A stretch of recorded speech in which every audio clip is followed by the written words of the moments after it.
with Jason Glenn, Director of Sales and Strategic Partnerships at EveryMundo. How are you? Hello, I'm good. How are you? Good, thank you. So I'm going to ask you a few questions to see what you think, your opinion. We're going to be focused on the travel industry. Okay. So they're going to be general questions, marketing general questions. All right, let's see. So my first question is going to be, how do you think the distribution channels of the travel industry with respect to the pandemic and the associate shutdown changed? Boy, well, they changed drastically. Before, and I don't know the level of knowledge in the travel industry, but typically in the airline industry, it can be different in different travel verticals, but in the airline industry, airlines they distribute their tickets into different channels in different ways. So they sell through Kayak and Expedia and all this stuff. And just like any distributor, those Kayak, Expedia, etc., charge a fee for selling their tickets. So the cost of sale in this distribution model for airlines can be fairly high. We're talking 2 to 7% generally, which is a fairly big take on a ticket. And airlines have traditionally struggled with selling their own tickets via their own branded sort of property, shall I say? So their website, that's what we do at EveryMundo. We help kind of flip that on its head. And because of the pandemic, obviously every airline started to really take a close look at their cost base and try to cut costs wherever they could. Unfortunately, a big part of that was salary expense, and there's a lot of layoffs. But then another big part of that was the distribution mix. And the airlines, more so now than ever, have been focused on direct sales. So minimizing the cost of sale to sell a ticket and focusing on direct sales. Correct. So that's been a big shift, yeah. Mostly in the mostly direct sales. I agree, totally, 100%. Yeah. And how do you think it has changed after the reopening of the channels? Do you still think that it's going towards more the direct sales of channel or indirect, It's tough to say because I don't know how airlines may or may not have renegotiated contracts, those distribution contracts. Mm-hmm. So they may have gotten concessions where they've lowered commissions to those folks, which has preserved the distribution mix a little bit better. What I do know is that airlines again are more focused now than ever on direct sales. And that is becoming a cornerstone of strategy in terms of distribution, as opposed to kind of let's do it if we can, right? Which before they kind of just outsource ticket sales and all these other guys are better at it than we'll ever be, so let them handle it. But now again, because they're so cost conscious, they're we should probably do it. Okay. The issue now though is what I said before, is there were lots of layoffs, right, in the industry. So now airlines are having to replace manpower with productivity technology, right? And a lot of times they can't achieve that themselves, and so they just continue to outsource and distribute that way. That's pretty interesting. So in a way, how do you see marketers how they have succeeded in the digital space? Why others have failed? What traits, what abilities or skills you think are critical to have nowadays? Just in travel, specifically, or just in general? Well, it could be both. Well, we started in the travel industry, but in general, it could be both. What do you think it's critical to have as a marketer in the digital space nowadays? It's interesting. Just so you know, and so the audience knows, when I began at EveryMundo in 2016, and I was hired as the director of marketing. And I was just out of my master's program, and I did my master's with a focus in international marketing, and I didn't have a ton of practical experience, quite frankly.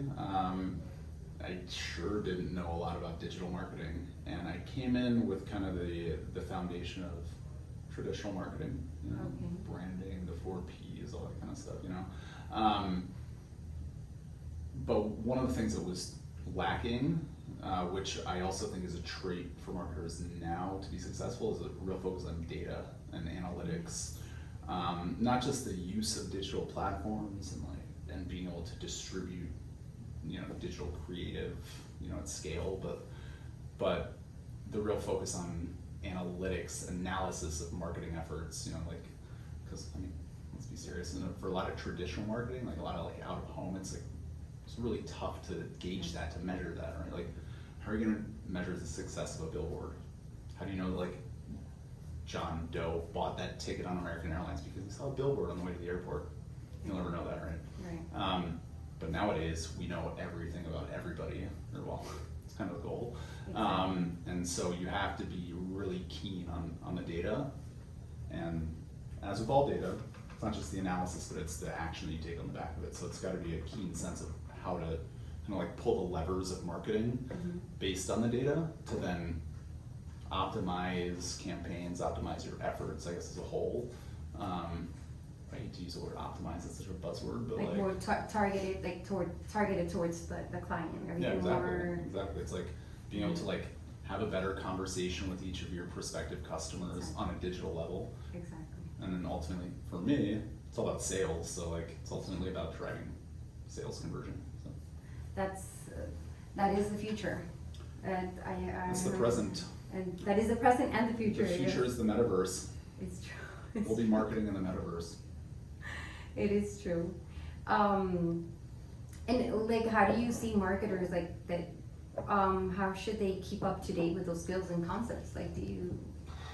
Boy, that's a tough one for me to answer because I'm not so plugged into marketing. I mean, but I will give you my experience in terms of how I got up the curve from a digital aspect originally, which was just like you have to be great at digital. There's so many digital assets out there now for all of that, for digital marketing, for educational purposes. That's what I really did. I like dug in, and I'm just a curious dude by my nature. So I like never saw a rabbit hole I didn't want to go down. So I really learned a lot that way. Going to conferences also has been hugely beneficial for me. Kind of like understanding what's going on around the industry. But I would say, and we working at EveryMundo have a unique kind of advantage here, is that we're surrounded by some of the best marketers in our industry in the world, whose job it is to like stay up on all this stuff, right? So like you hear about it all the time, you know? Right. Like, just conversation over the Google changed the SEO algorithm, and it's like, okay, well, what did they do? So like being surrounded by that people that are up to date with the knowledge and skills, and like even like going to school, like not, you know, I think every day you learn something new, right? Big time, yeah. So overall, why do you think digital marketing is important in the travel industry specifically? It goes back to, I'll focus on airlines because that's what I know best, but I think it's so important for brands to own their brand, if that makes sense. Because again, like for so long, you know, airlines have built this great brand equity, right? You see an airplane flying, oh, it's American Airlines, oh, you know, it's so cool, like they fly these really cool machines, but then you go online, you search for them in a digital capacity, and it's like, you're gonna end up buying from somebody else, you're not buying from American, right? So they had lost the ability to really cash in on their brand equity in a digital sense to drive, you know, digital performance. So I think that's owning their digital brands is really important. And so here it goes. Like, do you think that sales and marketing should have like a relationship in a company? Like, Yeah, absolutely. They should be like married to each other, like in a way. Yeah, they definitely should. I was gonna make a joke, but I won't. Maybe it's inappropriate. The way that we used to refer to sales and marketing in EveryMundo, but I won't. I'll stay away from that. But yeah, I mean, technically speaking, yes, they should. And I think the more that you tend towards like B2C marketing, the closer they need to be, the closer in sync they need to be in terms of like generating leads, in terms of, you know, Strategy. go-to-market strategies, Right. that kind of stuff. Where we're positioned as a company, EveryMundo, you know, it's B2B sales. So marketing plays a little bit of a different function here, where it's more about sales enablement and support as opposed to like lead generation, as it would be in a typically, you know, B2C type of organization. However, the way that we are messaging to the market and the key kind of value propositions that we're putting out there have to obviously align between sales and marketing, so that whenever, you know, we're out there talking to somebody, oh, EveryMundo, oh, you're all about, you know, driving real-time fares into the direct channel for airlines, right? Like that's the same message that we're delivering from a sales standpoint, which means that if our messages are aligned, that means our content strategy on the marketing side is aligned with being able to deliver value through delivering like information, materials, all that kind of stuff on the sales side, because we're supporting the same message, right? And so then we're able to sell through that same message all the way through our sales process as well. So it is very important, yeah. Yes, I totally agree too. I think they should be married.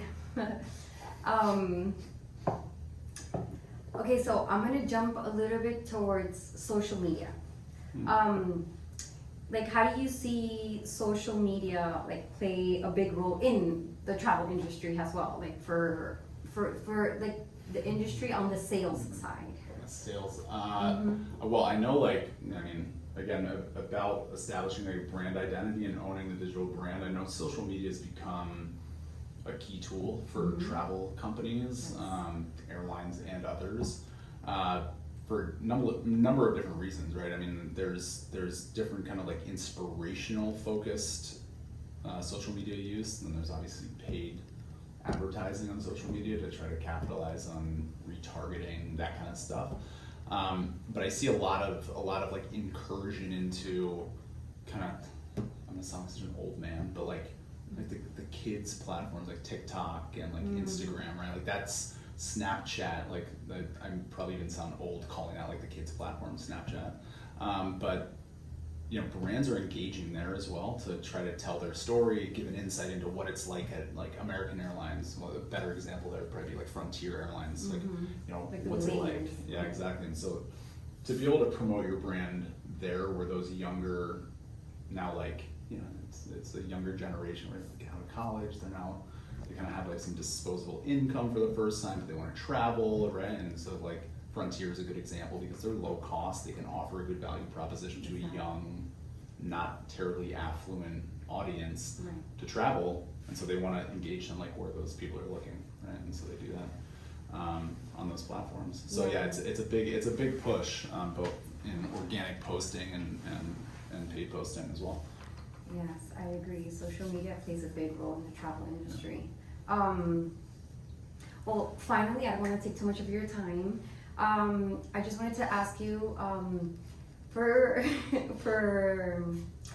like, how do you see the future of like travel marketing in general, and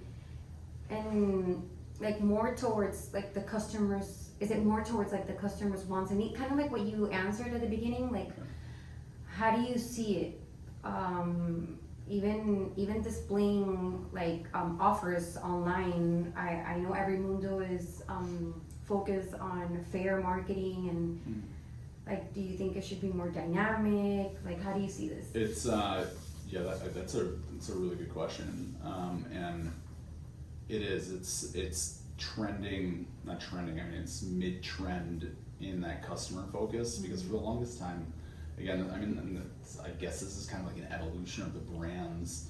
The brand's been so focused on being able to market their destinations, right? Like, and like they have this feel that like, oh, by us, like by American Airlines, like creating content about how amazing Miami is, that's going to make people want to fly on American Airlines, which is not the case. Right? They're not. Airlines are not content publishers. There are like millions of people out there that are publishing content about Miami, right? Trying to inspire you, tell you what to do, all that stuff. American Airlines, they need to sell tickets. That's all. Right. They need to have positive cash flow, right? They need Right. to be generating revenue. And so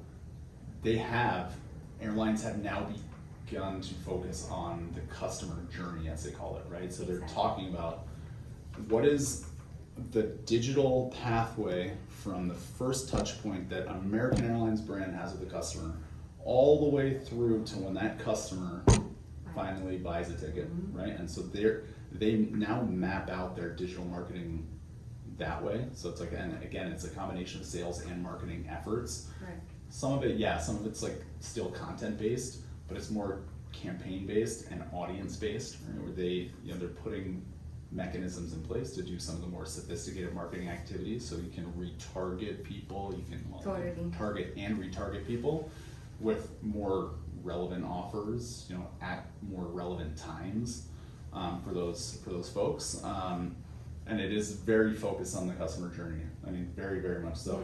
Yeah, I think that's what in general, like, people are looking for, right? Like a message personalized to them, and I think that will trigger a sale for sure. Yeah, and I think I'll give you an example. It's really like the extreme example of that is Lufthansa, right? German airline. They have this grand vision of not only like full ownership of that digital customer journey, like the Lufthansa everything, like the consistent branding, the consistent message, the consistent pricing, but also they have this grand vision about owning the entire customer journey, both the digital and physical, right? So they want to own the customer journey from the first time that you see Lufthansa's brand online, so you buy a ticket, until you leave your house, Right. until you get to the airport, until you get on the plane, until you get to where you're going, until you get to your hotel. They want everything on that journey to be Lufthansa branded. I'm talking like Wow. car come to pick you up at your house, drive you to the airport, like a concierge take you through the airport, all Lufthansa branded, even to when you land. It's all Lufthansa. I think right? that would be like every airline's wish, I guess. It sounds damn expensive. And you probably gotta be rich to pay for like a Lufthansa driver to come to your house and like pick you up and drop you off. But that's how they look at it. They want to own, in their mind, they want to own the brand. Well, they want to own the customer. They want the brand to own the customer, right? So it's like everything's just, oh, Lufthansa, what a great experience. It's so memorable. I'm going to come back for more, and I don't care how much it costs. Right. That's the goal. Okay, yes, that was pretty interesting answers. Thank you so much, Jason. Pretty for your interesting. time. I mean, I'm kidding. Those were awesome. They were awesome answers. They're really aligned I agree on all of them, and they're really aligned on today's general marketing and travel industry, digital space, and what the actual customer is looking for. So, Yeah. thank you so much for your time. You're very welcome.